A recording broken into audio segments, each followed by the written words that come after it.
Для Red Hot Chili Peppers 90-е гады сталі паваротнымі ў кар'еры. Спачатку ў 91-м выйшаў альбом Blood Sugar Sex Magic, які стаў сапраўдным прарывам для малавядомага на той момант гурта. У 99-м, калі многія ўжо забылі пра існаванне перцаў, выйшаў самы паспяховы іх альбом Californication.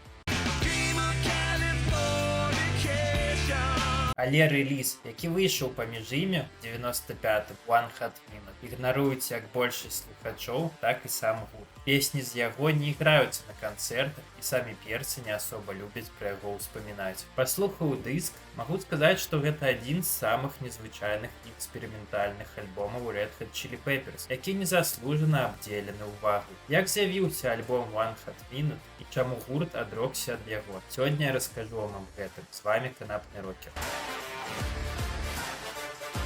Гурт Red Hot Chili Peppers быў заснаваны ў 82-м годзе ў Лос-Анджелесе. Першы склад увайшлі вакаліст Энтоні Кідзіс, басіст Флі, гітарыст Хілел Словак і барабаншчык Джек Айронс, якія вучыліся ў старэйшай школе Фэйрфэкс.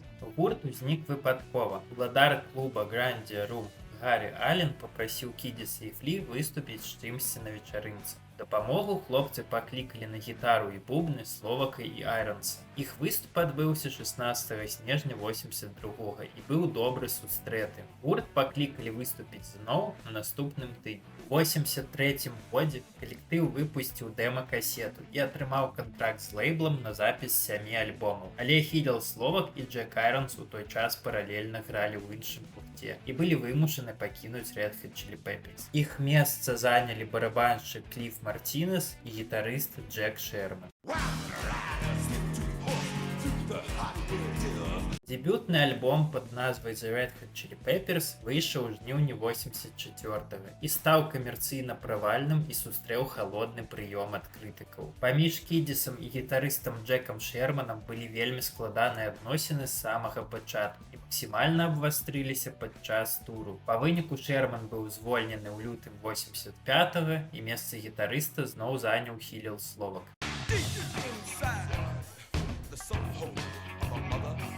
Другі альбом перцаў прадзюсіраваў легендарны фанк-музыка Джордж Клінтон. Падчас запісу гурт актыўна ўжываў гераін, што сказалася на музыцы і лірыцы. Музыка на гэтым рэлізе – гэта мікс фанка і панк-року. Альбом Freaky Styles выйшаў у жніўні 85-го і таксама быў камерцыйна правальным, але атрымаў добрыя водгукі ад крытыкаў і слухачоў. У гэты час удзельнікі гурта мелі сур'ёзныя праблемы з наркотыкамі. Барабаншчык Кліф Мартинес страціў энтузіазм да Red Hot Chili Peppers і быў звольнены ў красавіку 86-го. Па выніку кар'ера Мартинеса склалася даволі добра. Ён стаў знакамітым кампазітарам і працаваў над шэрагам галівудскіх карцін. Месца барабаншчыка зноў заняў Джек Айронс. Такім чынам гурт вярнуўся да свайго арыгінальнага складу. Калектыў хацеў наняць прадзюсерам наступнага альбому Рыка Рубіна, але той адмовіўся з-за праблем з наркотыкамі ў музыкаў.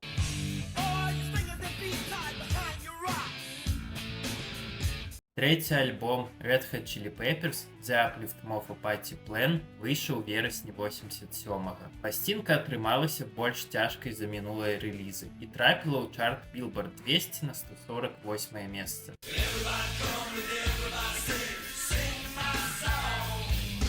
Падчас туру ў падтрымку альбома нарказалежнасць Кідзіса і Словака абвастрылася. Хілел Словак памёр 25 чэрвеня 88-го года ад перадазіроўкі гераінам. Пасля гэтага Энтоні Кідзіс прайшоў курс рэабілітацыі, а барабаншчык Джек Айронс пакінуў гурт, бо не мог там заставацца пасля смерці Хілела. Вярнуўшыся з рэхаба, Кідзіс і Флі вырашылі працягнуць музычную дзейнасць і пачалі шукаць новых удзельнікаў. Паспрабаваў нейкі час граць з рознымі кандыдатамі, яны нанялі ў гурт барабаншчыка Чэда Сміта, гітарыста Джона Фрушанте, якому на той момант было 18 гадоў.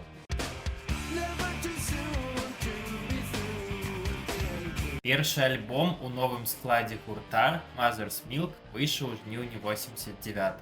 З аднаго боку, гэта быў больш паспяховы рэліз за ўсе мінулыя. З іншага, гурт застаўся незадаволены прадюсіраваннем. Red Hot Chili Peppers прымушалі ствараць радыёфарматныя песні і бракавалі многія ідэі гурта.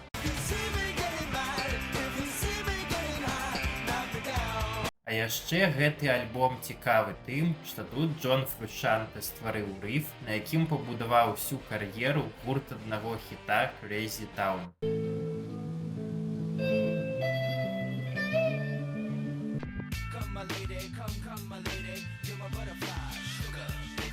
Для новага альбому перцы шукалі прадюсера, які дасць ім творчую свабоду. І на гэты раз Рик Рубін пагадзіўся. Запіс альбому Blood Sugar Sex Magic адбываўся на працягу 2 месяцаў. Увесь гэты час гурт жыў і працаваў у асабняку, які належаў фокусніку Гары Гудзіне. Рик Рубін дапамог перцам адпаліраваць іх ідэі, а таксама ён раскрыў гурт з лірычнага боку, калі параіў Энтані Кідзісу стварыць баладу. Вынікам гэтага стаў хіт Under the Bridge.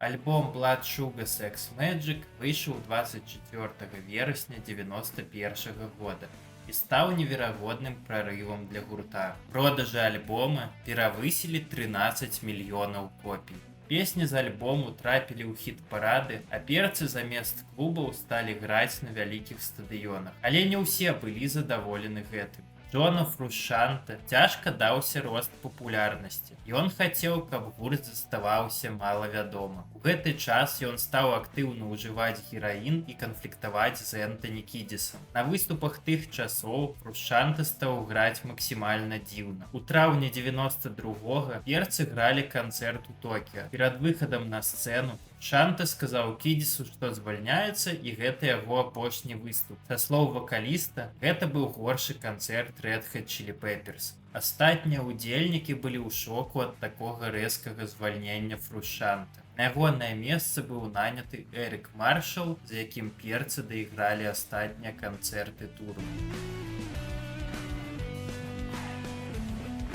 Пасля туру Red Hot Chili Peppers пачалі шукаць новага гітарыста праз кастынг. Спрабаваў трапіць у гурт нават віртуоз Бакетхед.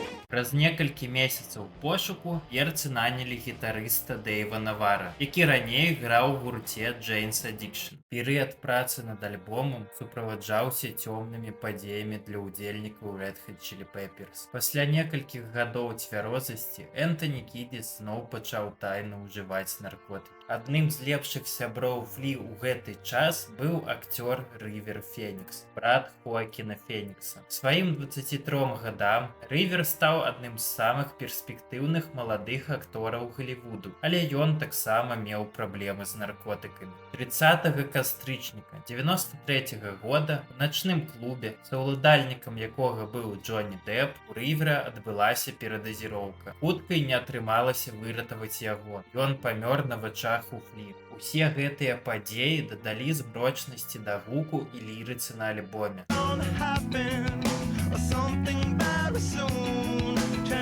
Праца з Дэйвам Навара далася цяжка для гурта. Калі Джон Фрушанте вельмі хутка ствараў новы матэрыял, Навара мог працаваць над адной песняй некалькі тыдняў. Таксама Дэйв не асоба любіў фанк і джэмы, падчас якіх перцы, як правіла, стваралі сумесна новы матэрыял. Замест фанку Навара прынёс у гурт уплыў хэві-металу і псіхадэлічнага року.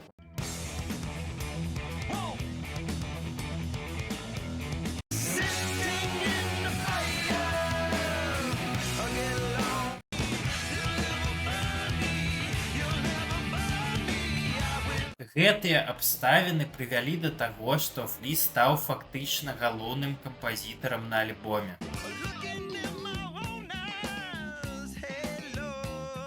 Акрамя басу, ён стаў пісаць гітарныя партыі, лірыку да некаторых песень і выступіў вакалістам у 2 трэках.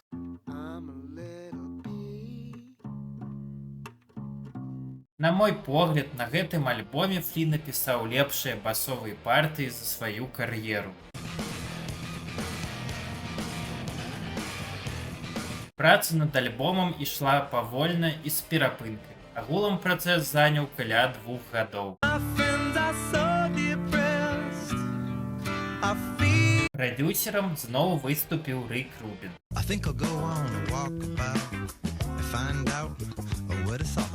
Альбом One Hot Minute выйшаў 12 верасня 95-го. Пласцінка атрымала збольшага негатыўныя водгукі як ад крытыкаў, так і ад слухачоў. Многім спадабалася рэзкая змена гуку і мрачны настрой на альбоме. Нягледзячы на продажы ў 2 мільёна копій, гэта было значна менш за мінулы рэліз.